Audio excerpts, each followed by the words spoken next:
Hay una reunión que el Barcelona preferiría borrar, sin cámaras, sin comunicado, sin nadie grabando. Solo un cuerpo técnico decidiendo que un chico criado en la Masía desde los 14 años no merecía ni siquiera ser suplente. Nadie en esa sala pensó que estaba cambiando nada importante. 8 años después, ese chico es campeón de Europa, campeón del mundo, y acaba de firmar con el Real Madrid hasta 2032. Para entender esa reunión, hay que retroceder un poco más. Marc Cucurella llegó al Barcelona siendo niño, procedente del Español, absorbido por una maquinaria que lleva décadas convenciendo a sus canteranos de que la paciencia siempre se premia. Subió los escalafones sin ruido, filial, entrenamientos con el primer equipo, la sensación tan habitual en la Masía de estar a un paso. Y ese paso en algún momento tenía que llegar. Llegó en la temporada 2017 a 18, en un partido de Copa del Rey ante el Real Murcia. Entró de cambio, jugó 7 minutos. 7 minutos y después nada, ni una convocatoria más de peso, ni una sola señal de que alguien en el cuerpo técnico estuviera pensando en él a largo plazo. ¿Por qué un club que presume de detectar genios dejó morir así a uno de sus productos más prometedores? La respuesta, como casi siempre en estos casos, no fue dramática, fue burocrática, y ahí es donde entra la reunión que abría esta historia. Cuando Cucurella volvió de su sesión en el Eibar, donde para sorpresa de nadie que lo hubiera visto jugar, se había convertido en titular indiscutible de un equipo de primera, el club tenía sobre la mesa una decisión sencilla: quedárselo como recambio de Jordi Alba o dejarlo ir. Fue Ernesto Valverde, entonces entrenador, quien decidió que ese buen año en el País Vasco no alcanzaba para convencerlo.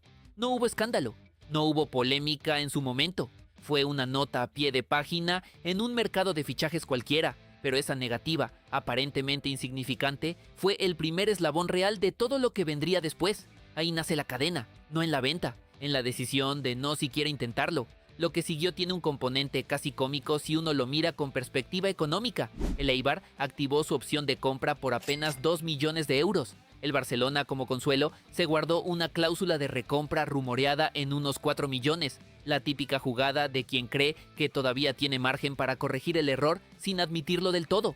Nunca la ejecutaron. Y aquí conviene detenerse un segundo, porque el dato solo, sin contexto, no dice nada. 2 millones de euros es lo que cuesta hoy un lateral suplente de media tabla. Eso fue, en la contabilidad del Barcelona, todo lo que valía un chico que se había criado ahí desde los 14 años. Del Eibar pasó a un préstamo en el Getafe que terminó siendo transferencia definitiva, y de ahí, en 2021, dio el salto a la Premier League.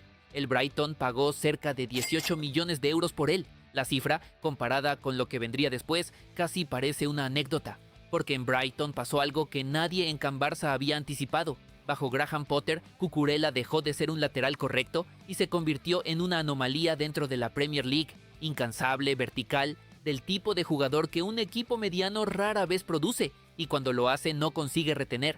En la temporada 2021 a 22 fue elegido, por votación de sus propios compañeros y de la afición, mejor jugador del club.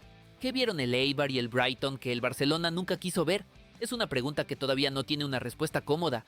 El Chelsea llegó ese verano con una oferta que rompió el techo histórico del Brighton, hasta 63 millones de libras, la venta más cara en la historia del club inglés. Y aquí es donde, si el guión fuera predecible, debería llegar el triunfo inmediato. No llegó, porque en Stamford Bridge, Cucurella se encontró con algo que nunca había vivido: el peso de una cifra que nadie le dejaba olvidar. Sus primeras 2 temporadas fueron irregulares, y la reacción de una parte de la hinchada fue brutal. Hubo un partido, un derbi contra el West Ham, en el que una porción del propio público del Chelsea celebró cuando lo sustituyeron a los 67 minutos. El entrenador de entonces, Graham Potter, tuvo que salir públicamente a defenderlo, recordando que él mismo lo había dirigido en Brighton y que el problema no era de talento, sino de un mal momento que cualquier futbolista puede atravesar. Para rematar el cuadro, se supo que el propio copropietario del club, Todd Boehly, había dado me gusta a una publicación en redes sociales que insinuaba que Cucurella simplemente no daba la talla. Ben Chilwell, recuperándose de una lesión, empezaba a desasomar como amenaza directa por el puesto. Incluso su propio agente tuvo que salir a desmentir públicamente rumores de que el club lo estaba ofreciendo a otros equipos, calificando esas versiones de noticias falsas. La prensa inglesa, siempre generosa con los verdugos, empezó a describir la palabra que más duele en el fútbol moderno: fiasco. Y por un momento durante ese tramo, incluso el relato más crítico con el Barcelona pierde fuerza. porque si Cucurella terminaba siendo un fichaje fallido en Inglaterra, ¿no tendría razón el Barcelona después de todo? ¿No sería esta o al final la historia de un club que simplemente no se dejó deslumbrar por un espejismo? Durante meses, esa fue una posibilidad real, no una certeza retrospectiva construida después de saber cómo termina todo, sino una duda genuina que compartían hasta los hinchas del propio Chelsea. Lo que cambió esa narrativa no fue una decisión táctica ni un fichaje de refuerzo, fue un torneo que sin que nadie lo supiera todavía, iba a reescribir por completo la percepción sobre él, y que aunque parezca lejano, terminaría conectado con otro torneo mucho más grande que llegaría años después, cerrando un círculo que en ese momento nadie podía imaginar. Ese primer torneo fue la Eurocopa de 2024. España la ganó y Cucurella volvió de esa competición siendo literalmente otro futbolista, más seguro, más determinante, con una autoridad que antes no tenía. Bajo Enzo Maresca se convirtió en pieza indiscutible del nuevo Chelsea, líder en apariciones aportando goles decisivos, incluido uno ante el Manchester United, que ayudó a meter al equipo en Champions League. La recompensa llegó en forma de títulos, la Conference League y después el Mundial de Clubes de la FIFA. 2 trofeos internacionales que ni Boehly, ni los que se rieron de él en las gradas, ni la prensa que lo había enterrado esperaban. Pero incluso con los títulos ya en la vitrina, quedaba una pregunta flotando. ¿Era esto el techo de su historia o apenas el capítulo intermedio? Porque mientras Cucurella consolidaba su lugar en Inglaterra, algo se estaba moviendo en paralelo, algo que ni siquiera sus propios compañeros de vestuario terminaban de sospechar. El segundo torneo, el que de verdad iba a cerrar el círculo, llegó este mismo verano. España disputó la final del Mundial 2026 en Estados Unidos contra la Argentina de Messi, la última Copa del Mundo del argentino, y ganó 1-0, con un gol de Ferran Torres en la prórroga. Cucurella fue campeón del mundo, y en un detalle casi absurdo, la lista oficial de inscripción de la FIFA todavía lo tenía anotado como jugador del Chelsea durante todo el torneo, mientras que en la sombra ya se negociaba un movimiento que iba a doler mucho más que cualquier sustitución silbada en Stamford Bridge. Porque mientras la tinta de esa lista oficial seguía fresca, Cucurella ya había tomado una decisión, no sobre dónde jugar la próxima temporada, sobre a quién iba a pertenecer durante los próximos 6 años su carrera. El 15 de junio de 2026, el Real Madrid lo hizo oficial. Cucurella firmaba hasta 2032 por un traspaso cercano a los 60 millones de euros. Hubo otros pretendientes, el Atlético, el Manchester City e incluso, según distintas fuentes, un acercamiento sentimental del propio Barcelona que soñaba con recuperarlo. Pero Cucurella eligió el Bernabéu, y no fue una elección cualquiera. Fue, según se supo después, un fichaje prioritario de José Mourinho, que regresaba al banquillo madridista para la temporada 2026 a 27, más de una década después de su primer paso por el club. Aquí el guión da un giro que ni el mejor escritor de telenovelas se atrevería a afirmar. El entrenador al que Mourinho sustituía en el imaginario blanco era Xabi Alonso, destituido del Real Madrid en enero de ese mismo año tras perder la final de la Supercopa de España, justamente ante el Barcelona. ¿Y a dónde fue Alonso después de esa salida? A dirigir al Chelsea, al mismo club que meses más tarde iba a perder a Cucurella, a manos del club que lo había echado a él.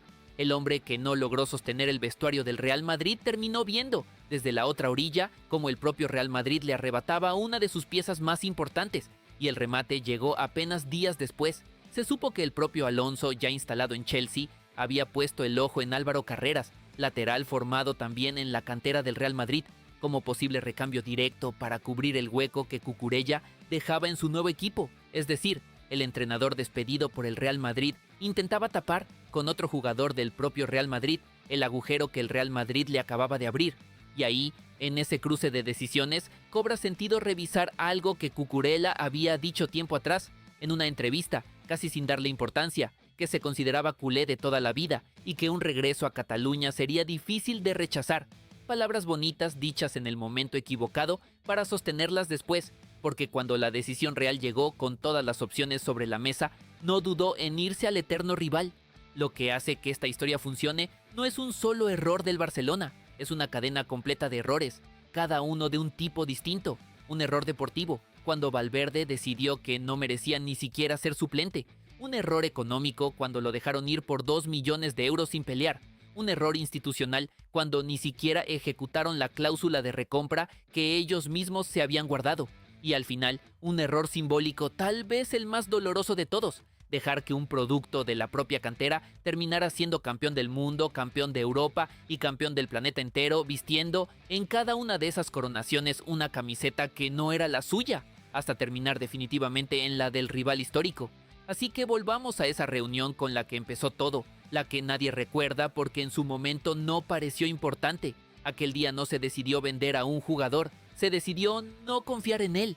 Y esa desconfianza, pequeña, silenciosa, sin cámaras ni comunicados, es la que hoy, 8 años después, sigue produciendo consecuencias. Un lateral con Mundial, con Eurocopa, con Conference League, con Mundial de Clubes, jugando de blanco en el Bernabéu hasta 2032. La pregunta que queda, la que ni el propio Barcelona se atreve a responder en voz alta, no es si se equivocaron. Eso, a estas alturas, es difícil de discutir. La pregunta es cuántas reuniones parecidas a esa se están celebrando ahora mismo, en algún despacho del Camp Nou, decidiendo en silencio el destino de otro chico que en un par de años tal vez termine, también él, vistiendo de blanco,